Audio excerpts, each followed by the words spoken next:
Welcome to Made for Mondays, the source for digging a little deeper into the Believers Church Sunday messages and finding ways to apply them to our daily lives. Together, let's take a deeper look and find a way to bring Mondays back to life. Hey everybody, welcome to the pod. My name is Heather, and who are you fellas? Doug, you got a new haircut. Yeah, I got a haircut on Saturday. It looks really good. Thank you. I told him to go a little bit shorter on the sides. I noticed that it was shorter. Gosh, I feel Glad we like had a I'm chance to talk about in this. deja vu right now. Your hair does look good, Doug. Thank you. It always does. Doug All was right, very concerned Doug was about his concerned look. about how he was looking on the pod today. Yes, oddly enough, right? Yeah. Well, But- we've introduced ourselves. Like so. at Oh, the yeah. moment of starting to record, so we had Yeah. to Got to finish that. Yeah, it's funny because like jump back in to the conversation. I don't know. You can't really see the TV behind us, but there's a big old TV behind us. I can see it. That I can can't see it. Yeah. The listening audience and viewing audience. Talk about. Yeah, there's a big old TV Yep, behind us. there it is. Yeah. Who are you? Oh, hey, I'm Jamie. These two started talking already. They did. Yeah. Oh yeah. Sam's wearing his brownies. Yep, Victory Monday. Yeah. We don't get a lot of those in Cleveland, so Yeah. it's been a pretty good season so far. I watched a little of that game. Yeah, and it I was on watched main TV. A little of the Dallas game. Yeah. Bonnie said, "Do you care about this game?" I said, "No."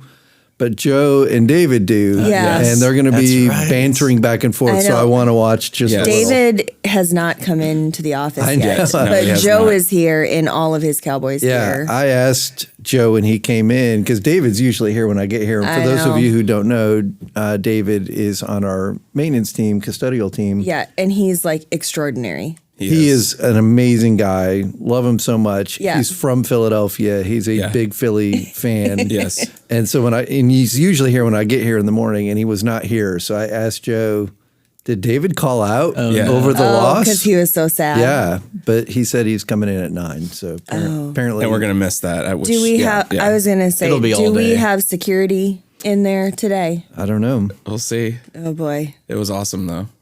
Yeah, The Eagles needed to come down off their stoop a little bit. yeah.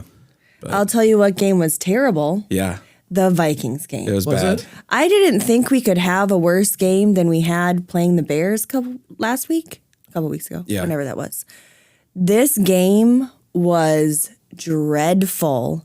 It was 0-0. It was like watching is this, soccer. is this the Until- game? Oh no, soccer. I think it's 2 minutes or 3 a minutes. minute 47. And So- then what happened? We kicked a field goal.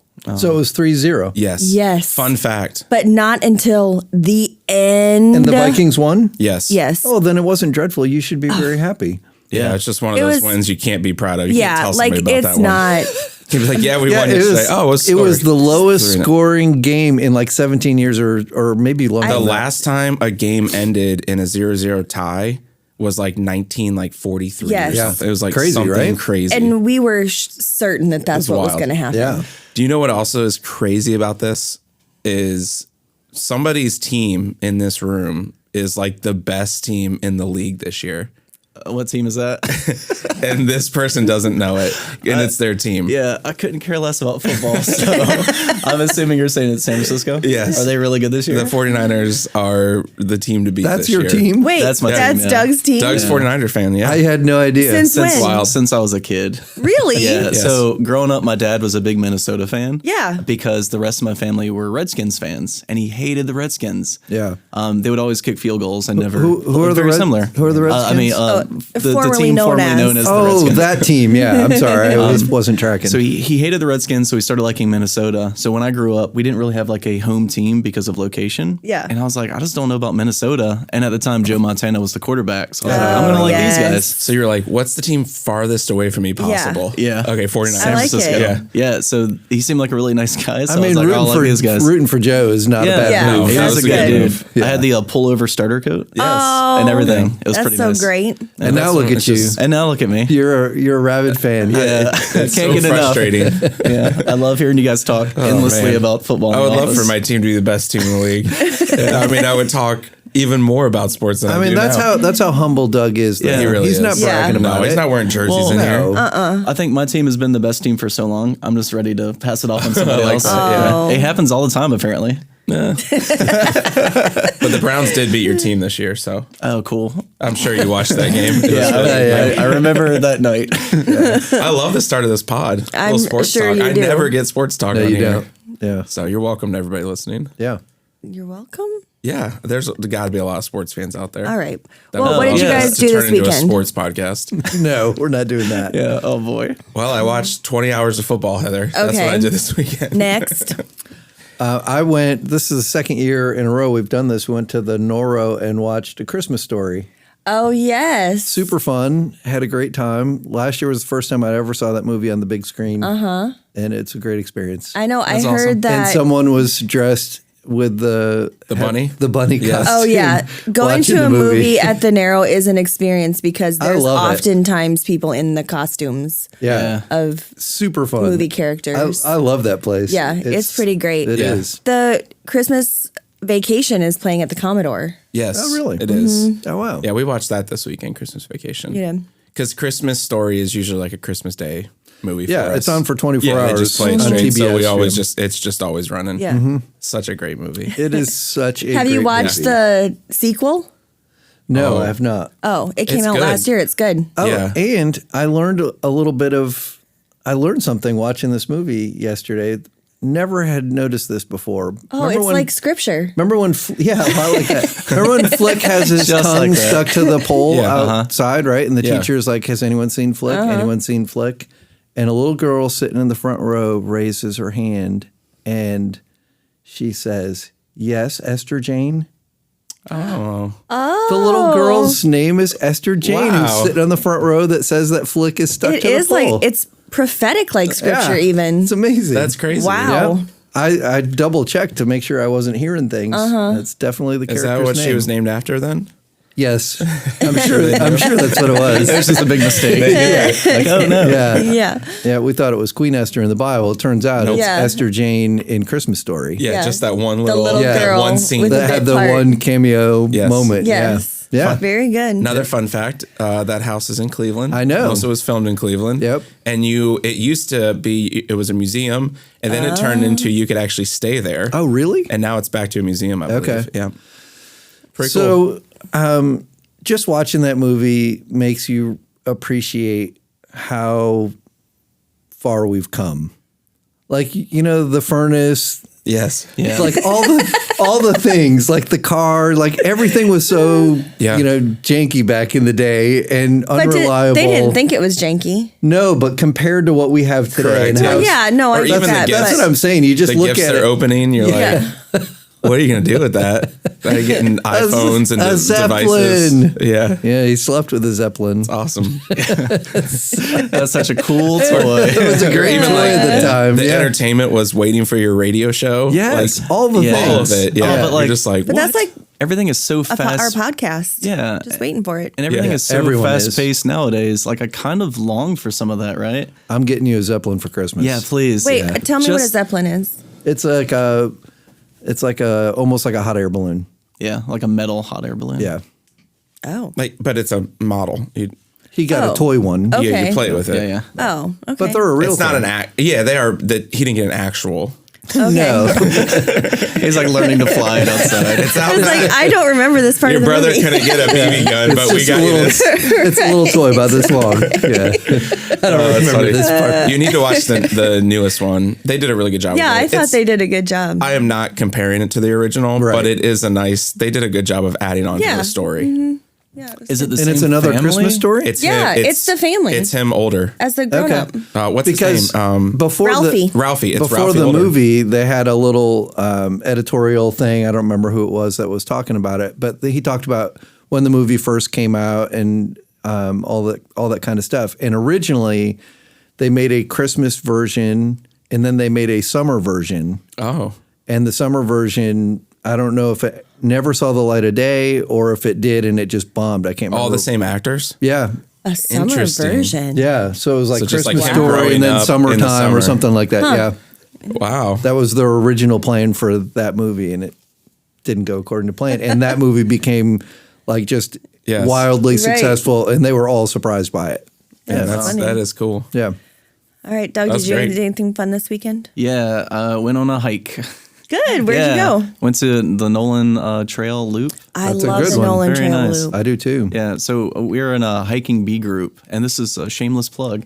If you're looking for a B group to join and want Yeah. to spend a little bit more time outdoors, join the. Oh, that's fun. It's called A Voice in the Wild, and it's a hiking B group. It's very fun. Kind of like Doug in the Wild. Kind of, just slightly like it. yeah. But yeah, it's really cool. So we're trying to get into a rhythm of hiking more often. And Friday is our Sabbath, so I was like, man, I really want to try to just like hike this thing just by myself and just be out there in nature and Yeah. find some good rest in that. And it was so nice. Oh, that's It's a nice good. day too. Yeah, it was beautiful. It was the Yeah. perfect day for our hike. That is That's great. awesome. Yeah. I love that. All right, Doug, before we move on, I would love to know how the rally went. Oh, it was very fun. Can you tell us a little bit about what it is and then kind of, give us a little recap? Yeah. So the rally was an event we did at For Real on Wednesday night, and we had a chance to partner with two other churches in our area. So Seven Cities Church and also Liberty Live.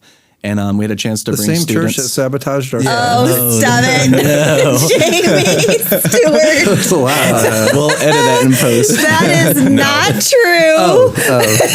So We'll get our revenge. That's the word on the street. Anyway, that's what we heard. Oh my gosh. We had a chance to partner with these other churches, and they brought their students here. And we there's this organization that works with Word of Life, and they travel around almost as an outreach ministry, and they play Super Smash Bros. Tournaments all over the place.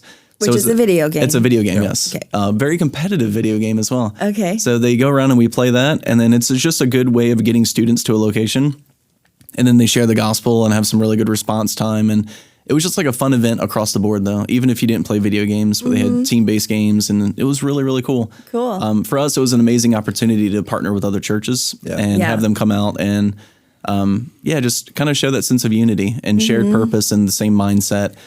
We want students to know who Jesus is. We want them to feel like they have a place where they can belong and be real and find purpose, whether that's here or at the other church where they consider home. So it was cool. Yeah, I it's heard good. there were like 12 salvations. Yeah. That's incredible. Going through the cards, there were a bunch of kids who wanted to make that decision. Now it's an amazing opportunity to come alongside them and Yeah. see what that looks like in their lives and help them to do that. Right. Yeah, it's so good. Yeah, it was very cool. Love it. I'm glad we could be hosts to that. And that's something we like long for as Believers Church. We love the opportunity to partner with other churches in the area, and it doesn't always get met with the same sort of Yeah. enthusiasm that It does we have not. for that. So that was so exciting when that was all coming together. Yeah. Glad it was a good event. You guys did anything? We are in the book of 1 John now in our are. Bible reading, inching ever closer to Revelation. I've started reading the book. I'm starting this week. Okay. Yeah, Oh, I boy. finished my other books. All right. I have an empty book slate, I guess. yeah. So far, it's pretty good. Cool. This is I a book about about Revelation. Revelation, I yeah. still don't understand it yet. Okay. But you don't understand the book or you don't understand Revelation or both. no, I understand what the book is saying, but Okay, it's it's not, not helping helping me you understand Revelation. Okay. Although it is That's taking fair. away the read Revelation to speculate about all of the things that are going to happen in the future. It's Yeah. done a very good job of dismantling that Oh. approach to Revelation. What's the name of the book? Interesting. Revelation for Everybody Else, I think is the Yeah. title. It's by Scott McKnight. Okay. If anybody needs a new book to read. Yeah. Might And wanna Scott's check that a one Well, out. maybe he's not all the way through it. He's a very solid theologian. I've read other works of Scott McKnight. I like him a lot. So yeah, I would recommend it. I can recommend it whether I understand Revelation at the end of it. I know you're not going to be led astray by this book. I can say that. Okay. That's cool. There you go. All right. Well, yesterday we were in the second week of our Oh, but we didn't talk about 1 John. First Sorry. John. Yeah. Yeah. Revelation got me Oh off yeah, track. we start talking Sorry. about Revelation. Has anything stood out to you guys in 1 John so far? I was gonna say Or this wasn't before first. that. Yeah, mine Okay. was James 3 because Okay, it's talking about that's the great. tongue, and it seems it's really weird. 39 now, and I need to reread that passage like every single day, right? Like just Yeah. what your tongue can do, and then I Mm-hmm. even put even more, like in this new age, like with texting.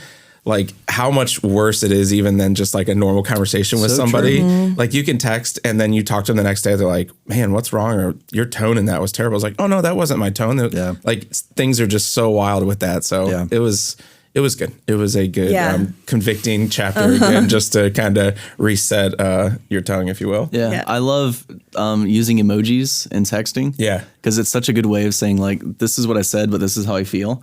So I found myself using emojis all the time now, just to make sure people understand, like, oh man, I said this, and it could sound a little, I don't know, condescending. Yeah, or it like could sound harsh. a little harsh. Yeah. Put a little smiley face on the end. You're like, I'm good to go. It's like, here, I'm going to say this really sarcastic thing, then I'll put a crying, laughing face. And like, oh, yeah, it's just a joke. That's But you're my like, favorite I really emoji. meant it. I like the one that's like the smiley face with just like the little sweat bead. Yes. It's like a laughing, but like a nervous laugh. That's my favorite.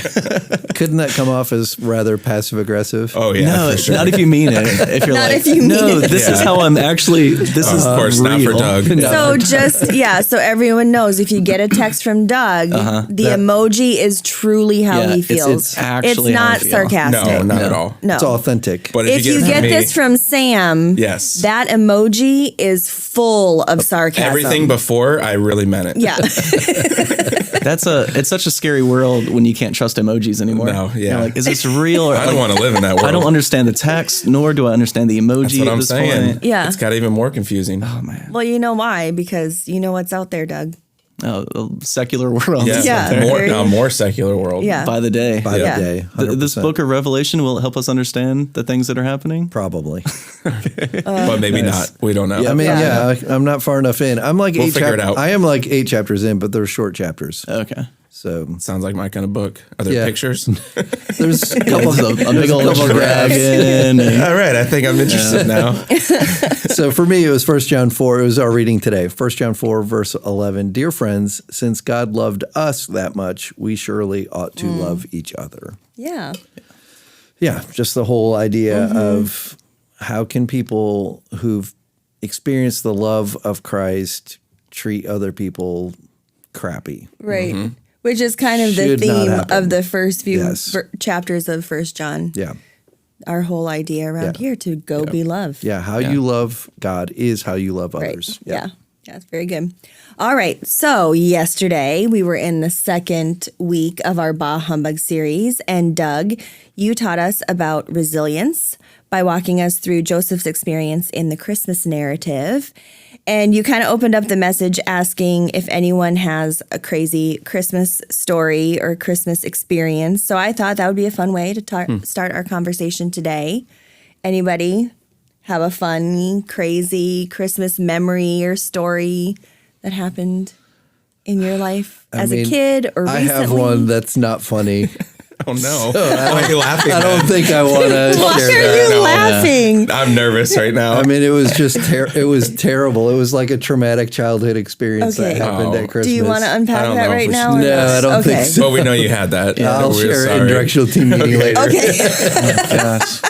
Oh man! All right. I got really nervous when you're laughing. Yeah. You're like, "This isn't good." It's not good. I was trying to think of like crazy stories. I don't have any crazy. I just have really great memories. Even though it was like we would travel everywhere on Christmas Day.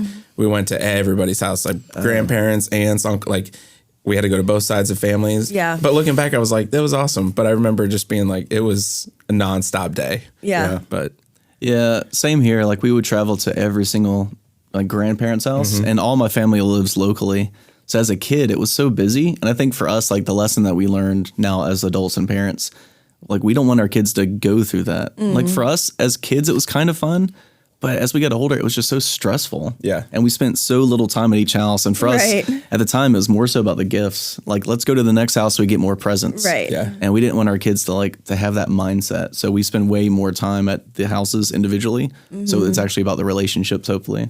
Like Yeah. that was our story takeaway. Like, Yeah. we don't want to keep doing that. It's just crazy. You're a great dad. Thank you. Yeah, you are a great dad. I don't know about all that. I question all the time. I think, yeah, Christmas for me growing up, my dad was a pastor, and even now, like, we're all in ministry. So Christmas Eve, Christmas Day is dictated by not Yep. our plans. So true. It's Just always, like when is Christmas Day? and we talk about a lot just memories over at Peak Trail when we would do Christmas Eve services, and we had a tradition for a long time of having breakfast with all of the staff families on Christmas Eve morning, and then we would leave that and go back up to church to finish decorating whatever crazy thing we were trying to do by the time service started. So yeah, I feel like our Christmases are often just kind of, we work around what we're doing depending on what's happening around here, which is great. But it is great. Yeah. And I'm very excited for this year with Christmas Eve falling on a Sunday. Yeah. And only doing one Christmas Eve service morning at 10, and then having the rest of that Yes, day. it's gonna be great. Feel amazing. I know. It's gonna be weird. I don't remember a Christmas Eve that we just weren't churning services or whatever. Yeah. True. Yeah. It's going to be been a long time. very Yeah. different. It'll be very fun. And you Yeah. stuck to you had no more Sunday night services, so we're not doing a Sunday night service. Nope. yeah. Yeah. Saturday evening, Yeah, but not Saturday Sunday evening. night. Yeah. Yeah. So next year it's on a Christmas Christmas Eve will be Tuesday, Monday, right? Yeah, Monday. So we'll do Sunday and Monday. probably Sunday. Our Monday. regular 2 Sunday services I and think so. a Sunday or a Monday evening. Yeah, maybe. That feels right. Oh, it's a Oh, leap year? leap year. Oh, boy. What does that do? Oh, what Does does that that change mean? everything? It'll be Wednesday then?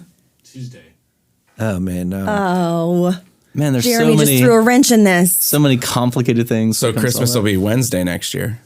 That's No. what we're thinking. Who You're needs- saying who he's saying needs a Christmas leap will be in the Tuesday. year? How are you guys able to calculate what it this would in your be. brains? Right? Like, I'm- Oh yeah, I'm so it would be Wednesday. impressed Yeah. right now.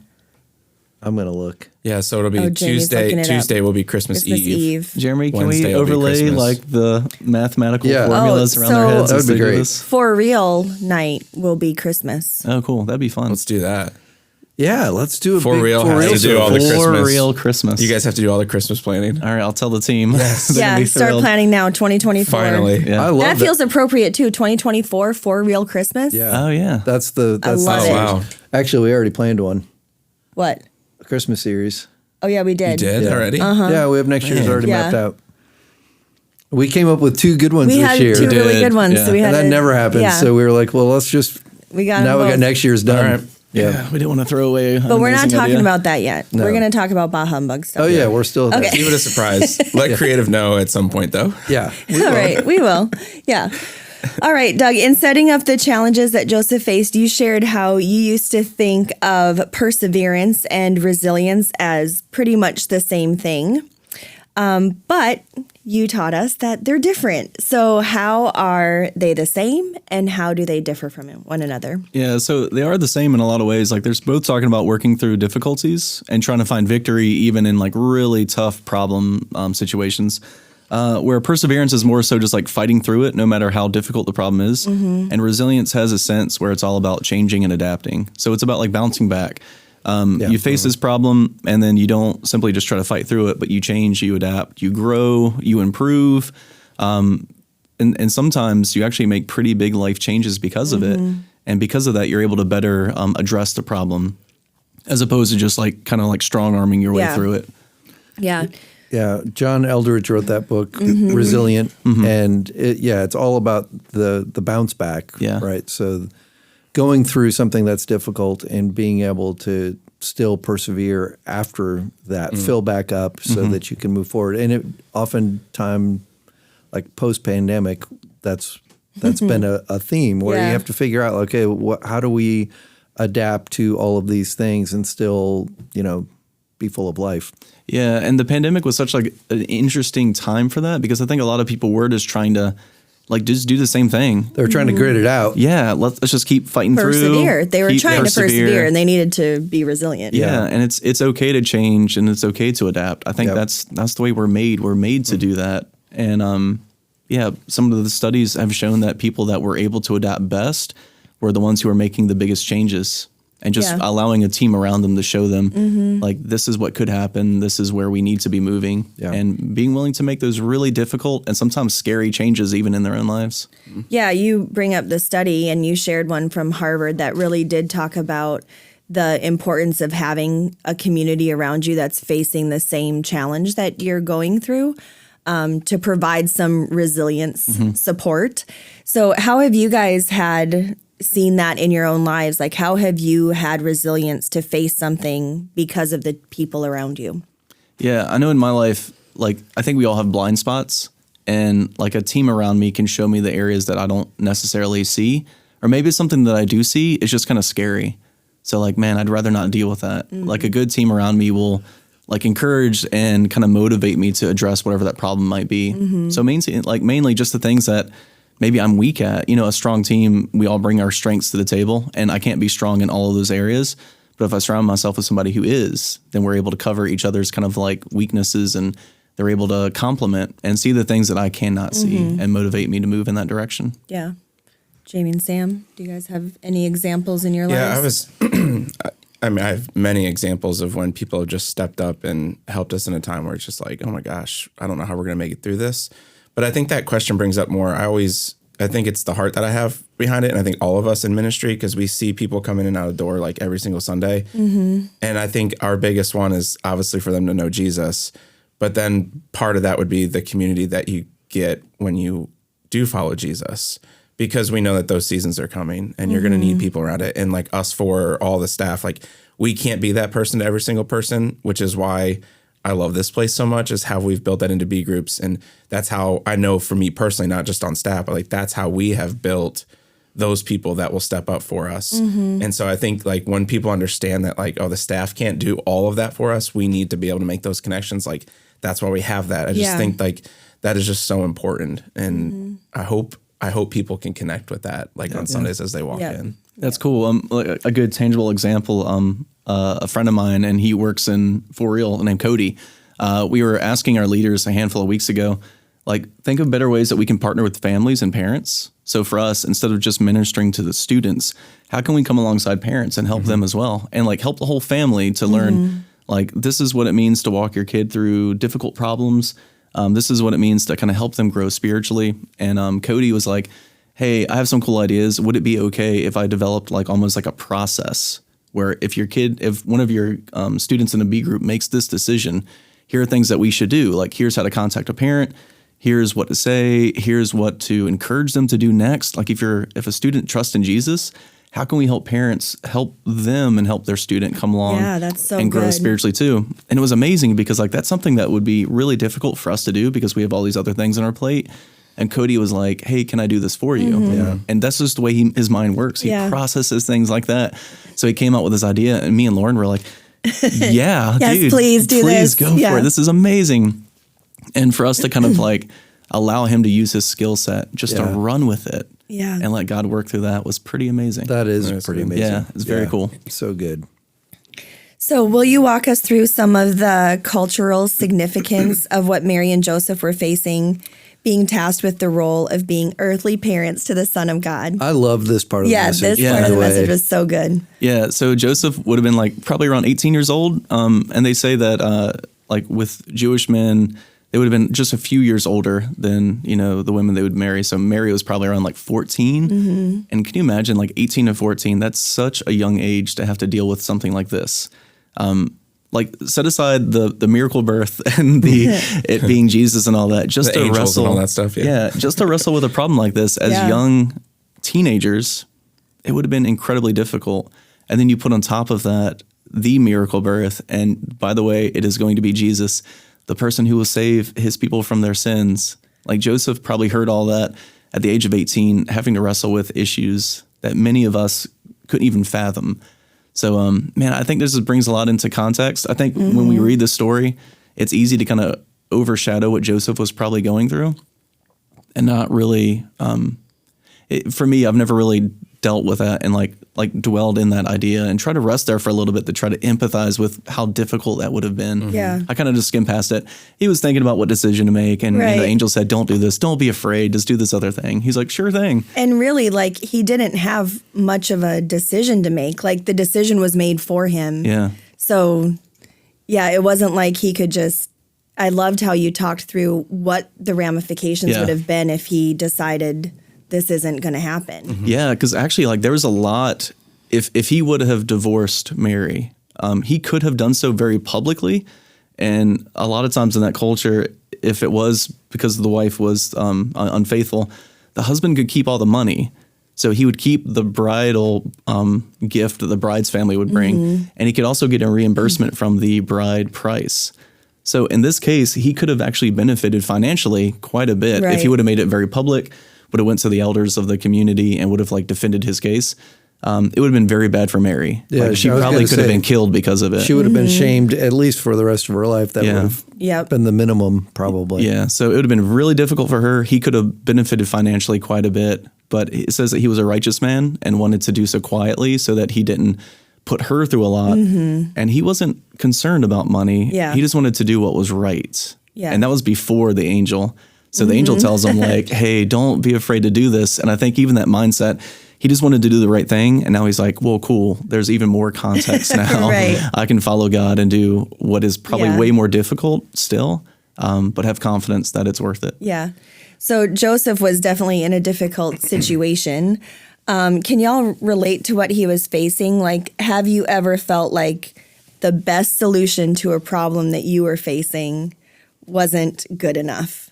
Like, and Doug, just as you guys are thinking about that, you just talked about that in the sense of like, I'm going to make this decision and it might be right for me, but it might affect these people negatively. And then how do I balance out, like, do I worry about them? Do I worry about myself? Do I worry about the other people? So have you guys faced something like that before? Yeah, man. I think like every time we think about like directions to go as a family, I know that like even something as simple as like, what are we going to do this weekend? Where are we going to go eat tonight? Right? Where are we going to eat tonight? Man, one kid wants this place, other kid wants this other place. And there's always compromise in it.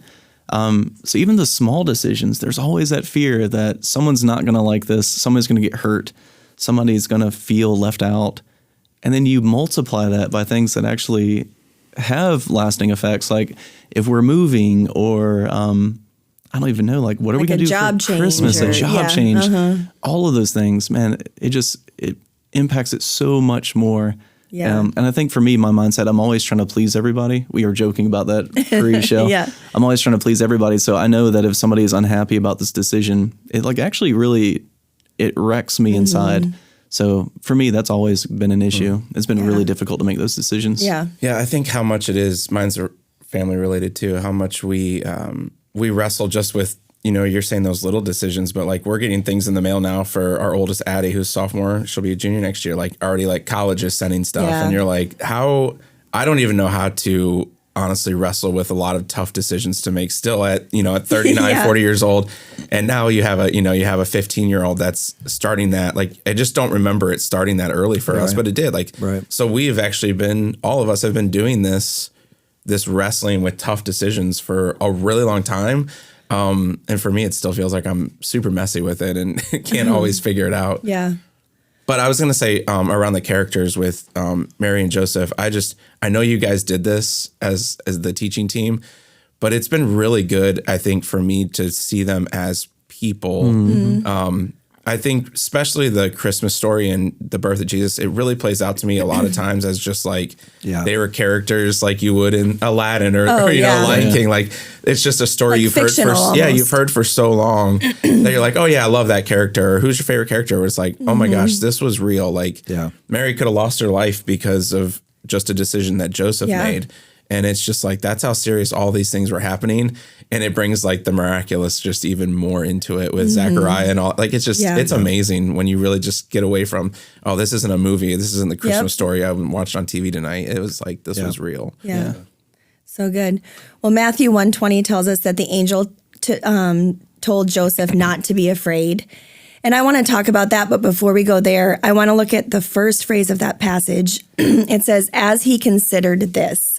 So Joseph is considering breaking the engagement. Could you share how you consider making decisions in your life? Like, what are some steps that you take during that phase? So I like to just, when the Bible says the importance of wise counsel, to surround yourself with people that have actual wisdom and they're not just going to be like, oh, that sounds cool. Yeah. Do that thing, right?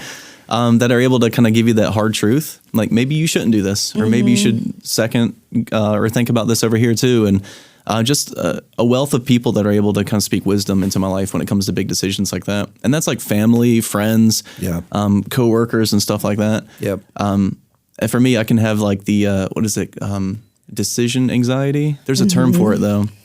where you have so many options, you don't choose any of them. Like Yeah. paralysis. Yeah, almost. like decision paralysis, where it's like, oh man, the infinite opportunities and possibilities.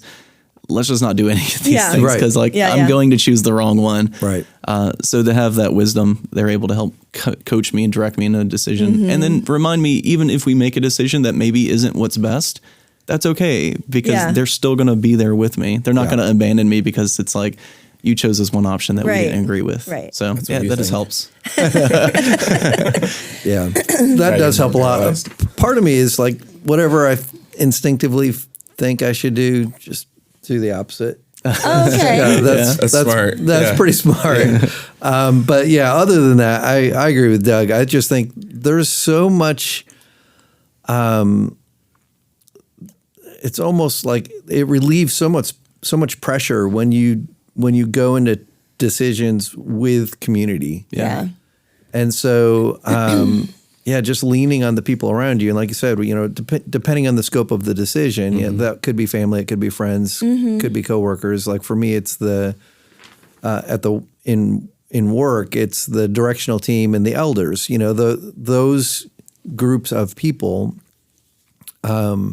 I don't have to feel like I used to always have this idea of the pastor was the one that would go on the mountaintop and hear Right. from God Yeah. and come back down and declare, "Thus saith the Lord." And that's such an intimidating, like who's, What a weight. yeah, that's just too much, But to go in community and say, how do we discern what God is leading us to do in this particular situation? And then to discern together, there's just something really Yeah. great about that, and it alleviates the pressures of feeling like what if I make a bad decision? Yeah. What if I'm a failure? Yeah, you might, even if you made a bad decision in community, you feel like there's the shared weight Yeah. of that. Okay, well, we discerned poorly in this situation, or maybe we learned something different, But when you do it solo, it's just it can be so devastating. And giving it time, I'm learning, is the another biggest good one. factor, right? Yeah, Like it's huge. if you can give any of your decisions time, Yeah. it's amazing how much better that decision is.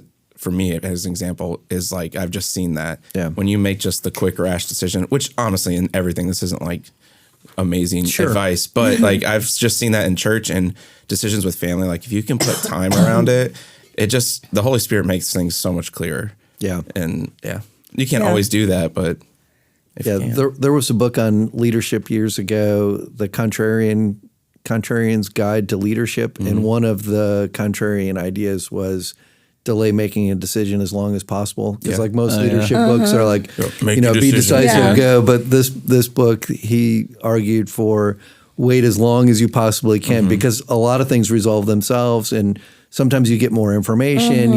There is wisdom in the delay, and it's not sometimes. just like it's not like just ignoring it. Sure. But if you can put time into spending Yep. it with the Holy Spirit, Right. with people in counsel, wise Yep. counsel, all Yeah. those things, I just think it's Yeah. just better. Yep. That's like a procrastinator's dream. Yeah, Right? I love it. Oh my gosh. Wait, Did we go through that book as staff? We may have. It was a long time ago. I feel like that's Yeah. familiar now that you were talking about Yeah. it. Imagine trying to implement that into like the stock market if you're working on Wall Street. Oh yeah. Yeah, you'd I'm probably- going to give this a little Yeah, bit of just time. Try give and it a lose your little job. Yeah, you're time.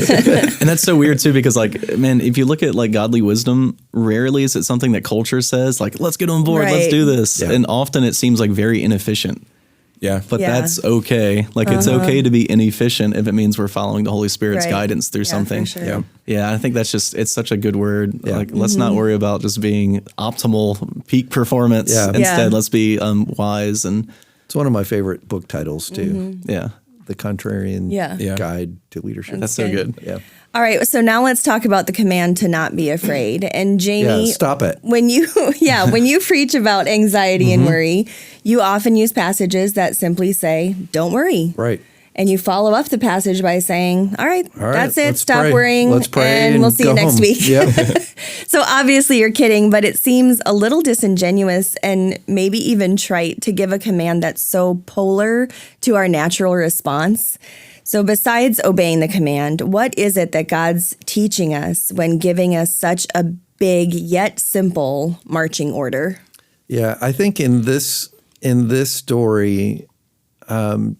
Doug did such a good job of presenting the problem that they had, that they're facing, this unexpected pregnancy, and the ramifications of the decision that they needed to make. So when the angel comes and says, "Don't be afraid," part of what the angel is saying is just simply, God is up to something, and I think our view of God is just way too small. And so when our view of God is too small, we tend to worry about all of the things, where the angel is saying, basically, Joseph, trust that God is at work. Yeah.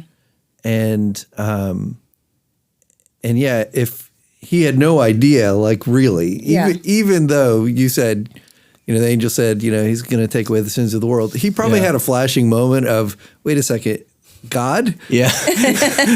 But there's no way that fully registered in that moment, right? So, but what he did understand is, okay, there's angels here. There's all of these things going on. There's like way more at play than he realized.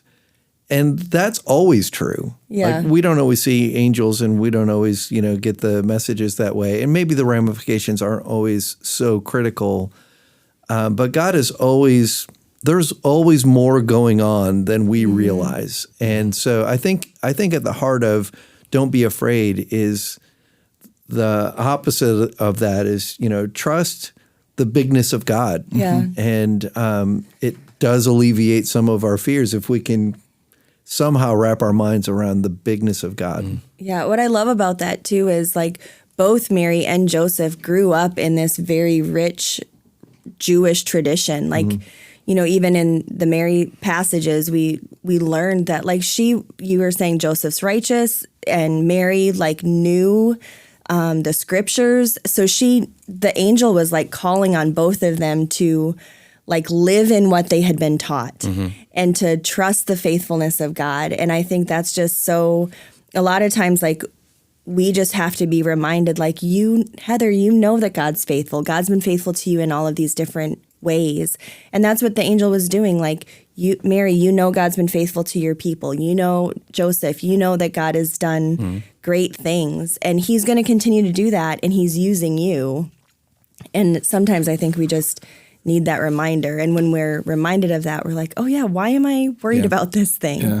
I love telling, sorry, go ahead, Doug. No, please, you first. I love telling good stories, or any story, honestly, and I'll repeat it over and over and over again, right? You guys know that because you work with me. And if something happens to me in life. And usually they get better and better. Yeah, because I just start. But can you imagine this, telling the story. Yeah, so whenever I hear, do not be afraid, I'm assuming the first time that Joseph shared this story was like, don't be afraid, because an angel was just talking to me, almost, like I'm terrified.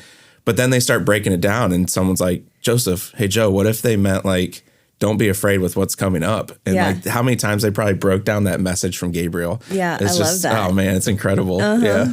Yeah, and I see this, the angel tells him, do not be afraid to take Mary as your wife. And I wonder how many people in his family are telling him the exact opposite. Right. Like, be afraid. You can't do this. If you do this, your life will be ruined. If you do this, our family will be ruined. Can you imagine the shame that everybody's going to see in our family because you're doing this? So there's a good chance, like we talk about the importance of wise counsel, there's a good chance that Joseph has people in his life who think they're doing right, who are assuming they're giving him good advice. And he's wrestling with all of that. And now an angel says, don't listen to crazy uncle over there. Do this other thing instead. And I think there's such faith in that, where this is God's will. I'm going to do this no matter what. And I think Joseph has something really unique, and where an angel tells him this is what your son will be able to accomplish. We have that through scripture. We see this is what Jesus did, and this is what he wants to do through us. So we have something very similar. We have God speaking to us and the Holy Spirit speaking to us. And sometimes it might not feel like the same level of I had a dream and an angel told me to do this thing. Yeah. I have confidence for days now. But we kind of have something similar to that, don't we? And we might have people in our life telling us, that's crazy. Why would you do that? This is insane. And yet God is telling us, trust and have faith. Yeah. Whatever it is that you're facing, whatever that problem might be, you can work through this. Yeah, you got so this. good. Yeah, something else though about that, as you're saying that, some of that contrarian counsel that they probably were receiving from family did line up with their Yeah. faith. Yeah, Yeah. totally. So it just made me think, like, sometimes there's more going on in a person's life. Like, it's easy to make a judgment from the outside, like, crazy uncle, saying, oh man, I can't believe Joseph is going to throw his life away like this. But in reality, there's more going on behind the scenes that the crazy uncle doesn't quite understand. And how many times do we look at someone's situation and read all kinds of things into it where, maybe there's complexities or depths there that we just simply don't understand. Yeah. And to give us just a little bit of pause and appreciate everyone's story, Yeah. Which goes back to what we were talking about earlier with the wise counsel. Like, if you're the person making the decision, that's tough. If you're the counsel trying to give them discernment, I think there's such a weight to that too. That could be Yes. really difficult as well. Yeah. So true. And to know that, like, if somebody were to come to you and ask for advice or share their problem with you, to understand the weight and the privilege of that moment Yeah, for that's you. good. That's so To true. really like take that time to pray, to not just throw something out there Right. like, oh, God's got you, everything's Yeah. okay, but Yeah. to take the time with that person, and like you said, Jamie, to do your best to understand the context of what's actually happening Right. Yeah. without assuming, Before just trying to brush Yes, them off, or right. man, I don't have time for this conversation right now. or just giving devote to unwise them. counsel. Yeah. Like just Saying something that might make it worse. Right. Hey, you can do all things through Christ who strengthens you. Yeah, Joseph, you got this, bud. So you said that Joseph didn't stress around these issues, that he took away from what God was telling him, and he made some really big changes in his own life. So will you share the Warren Wiersbe quote? Because it's our big idea for the week, and it speaks kind of directly to what Joseph was doing here. Yeah, so the quote is, if we see only the problems, we will be defeated. But if we see the possibilities in the problems, we can have victory. Yeah. So you shared that, and then you kind of you had a lot of audience participation yesterday, Doug. Yeah, I wanted to make sure the crowd was It awake. was making me very uneasy at some points. Oh, it's so funny though. I love it. No. So I've had moments in For Real where we'll ask a question and we'll go up to students, and I teach with a handheld in For Real. Uh-huh. So I'll go up to students and ask them, like, what do you think? And put the mic up to them. love it. And there's always that moment where it's like, what if? Right? Yeah. What if they say something crazy? Yes. It's a big risk. Yeah, man. it is. risk. I wish I would have been in your youth group. It's so much fun. Yeah. But yeah, I know certain students, like I see that hand Right, go up. right. No, you're No. not getting a mic. I don't see that hand. So you shared that quote, and then you had some audience participation Uh-huh. because you were asking how many of us are glass half empty kind of people, and how many of us are glass half full kind of people. And I was in second service, and there was a lot of chatter. Like, you got really good responses, and then a lot of chatter around me. Too much chatter in the room. Like people started shushing everybody. Yeah. In light of that quote, what are some pros and cons of being a glass half full and a glass half empty person? Yeah, so I can speak about glass half full, and I would love to hear Yeah. y'all perspective on glass half empty.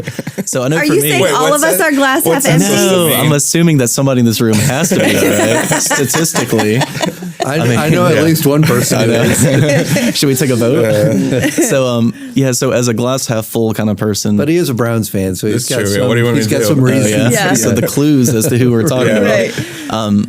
So for me, it's easy to see everything as like everything's great, everything is awesome. That's the best song ever written, Yeah. right? Everything is awesome. good. It's so good, Like a movie. Yeah, but it's easy for me to set up like unrealistic expectations for myself and for others, and I've seen this play out in my life where I'm expecting something to happen because of my like hopeless optimism, and when it doesn't happen, I'm like, well, that's a bummer. Why didn't it happen? They must not like me, or they don't really love me, or something else is happening that I don't understand. And it kind of sets up like a weird tension between me and the person, or even me and God.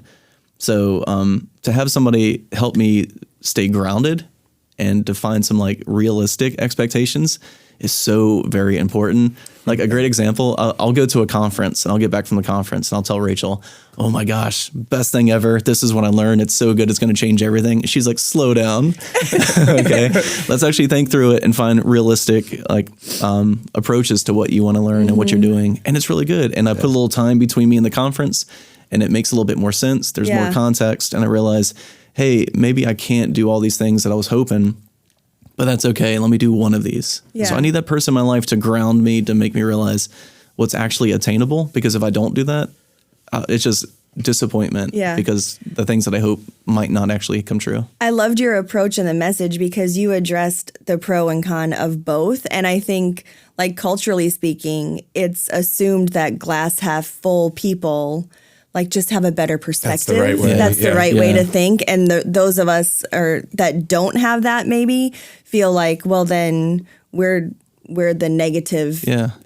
view on things. So I think the way that you kind of shape that as we need both, like as we talk about community and stuff, like we need both of those people in our communities because they do help balance each other out, really. Yeah, and it's cool because like it would be really tough for me to change the way I process things. I think it's just ingrained in who I am. Yeah. 100%. And I don't think God wants me to change that. Right. But he does want me to live in community where there are a Yes. diversity of perspective. Yeah. And that's really cool. It's really good. Jamie, Sam, how have you seen the glass half empty, half full Yeah. thing So play it's out in funny your life? for me, like in some what are situations, you? I'm kind of half full, like the naive optimist going into a series. This is going to be the most uniting series Yeah. that we've ever done. And then it's People are gonna super love it. divisive. This place is going to grow. That happened recently, and I really was. I remember, like, I was at home and just I was reeling. Like the disillusionment that you talked about Yeah. was so real for me, and I just said to Bonnie, like, there was a night I was just really struggling, and I just said, "This is so hard." I didn't see it coming, like Yeah. I was just so taken out of left field. But then there's other times that, like around financial matters and whatever, I'm always pessimistic, and I'm always assuming the worst case scenarios. So it just depends on the situation, I guess, for me. I feel like that's the same for me. Yeah. I can be very glass half empty on some things and very glass half full on other It's so things. weird when you see your kids and when they develop if they're yeah. half full or half closed, and because or half empty. Because me and Addie, our oldest, when you asked the question yesterday, Jamie was sitting between us, and we both jokingly, the same joke, of course, we raised our hand when you said half full, and Jamie immediately slapped both of our hands down. She's very aware, but I can't imagine being in a house where everybody is just the same as yeah. me, right? Oh, yeah. It would be awful. I mean, I can't even handle Addie because I'll be like, Addie, can you please be a little bit more positive? I don't know where she gets it from, but apparently it's me. But I do yeah. think you're right, Doug, though. I think it is hardwired into us. Yeah, I think so. I mean, maybe some life, everybody experiences like difficult something in life, but I think it's how you chose to see that or how Yeah. you chose to go off of that. And now it's kind of just built into you and just that's Yeah. how you see situations. Yeah. So true. That was a great question, Doug. Yeah. It So, really is good. what does our response to conflict or suffering teach us about our own spiritual maturity? Yeah. That we are not sure. Yeah. Man, am I willing to embrace suffering or do I wish it would just go away? So like, when Jesus is praying in the garden and he's like, if there's another way that this cup of wrath might pass over me, let it be, but it's not my will, but your will be done. Like, I think all the time I'm praying the first part of that prayer. Like, if there's another way, let's do that. And then amen.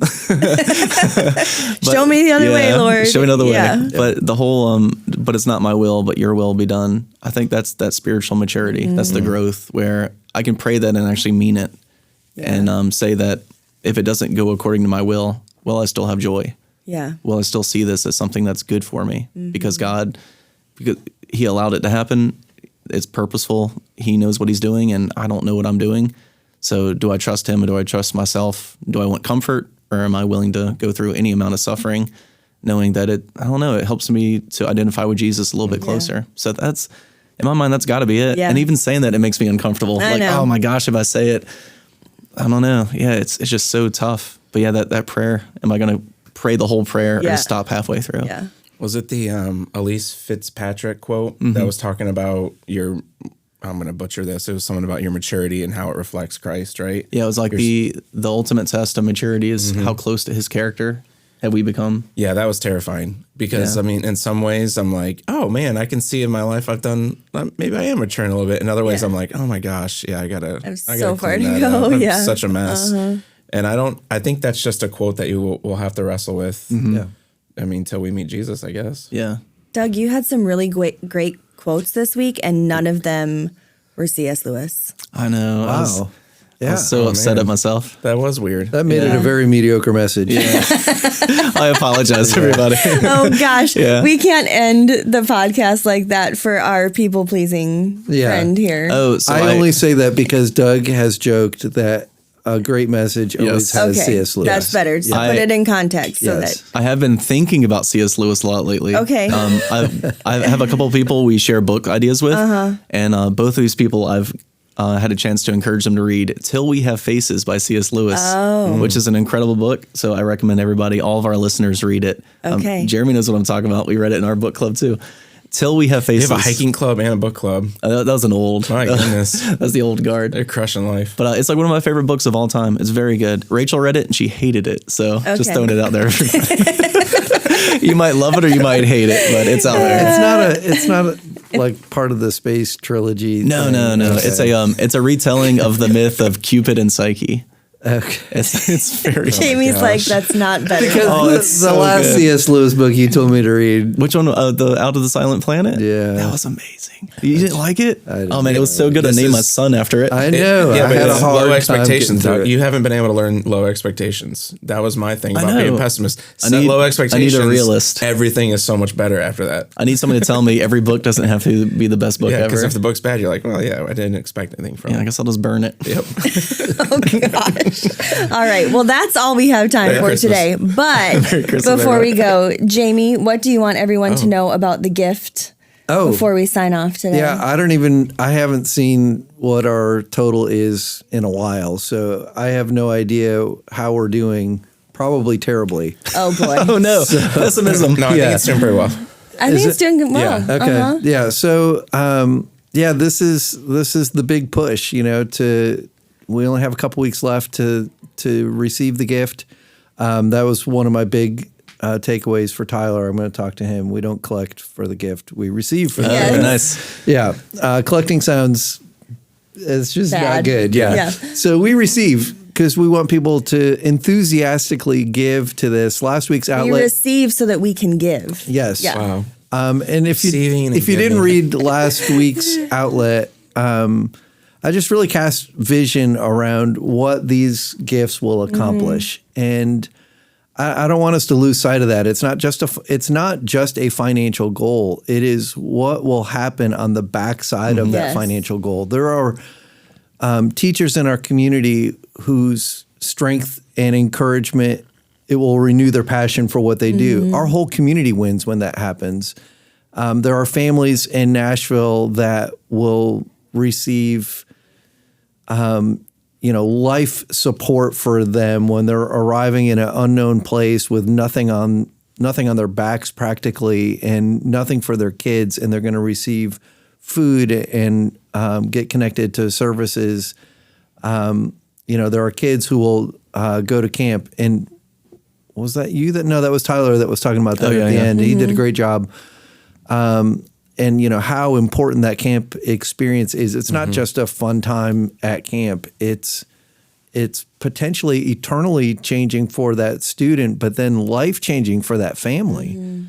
And then it's 60,000 meals. It's a community somewhere that's struggling to survive. That's going to find out that